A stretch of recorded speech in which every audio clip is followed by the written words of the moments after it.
kulanti wacan oo wanaagsan daawadayaal lahaantiinba meel kastoo daafaha dunida ka joogtaan kusoo dhawaada mar labaad iyo muuqaal cusub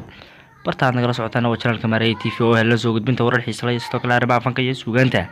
daawadayaal barnaamijkan caawinooda waxa uu ku saabsan yahay saddexda fanaan ee caanka ah reer Hargeysa oo xabsiga loo taxaabay isla habeenka caawa haddaba sababta loo xidhay waa maxay iyo sidoo kale falalka ay galeen haddaba daawade muuqaalkan ayaad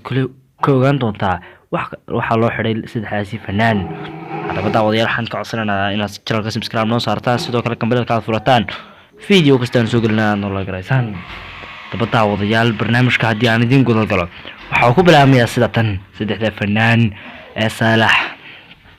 Carab sidoo kale Barwaaqo Qalanjo iyo sidoo kale Xamdi Qali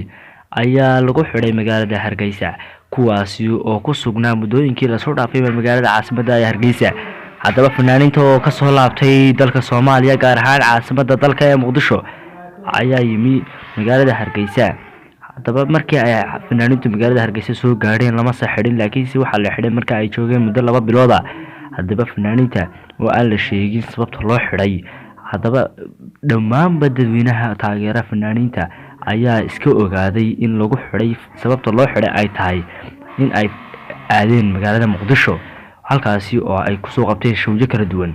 haddaba daawadayaal wixii barnaamijkan ka soo kordha waxaad nagala socon kartaan barta YouTube-kan ku leenahay Mareey TV waxaanu si sharaf leh kaaga codsanaynaa daawade inaad channelka subscribe noo saarto kambalaalkana aad furato video kasta oo aanu soo gelinayna noo share garaysaan ficil nadiifana aad nagu reebtaan barta commentiga والسلام عليكم ورحمة الله وبركاته تن يكون تدم بأوحي سر داوده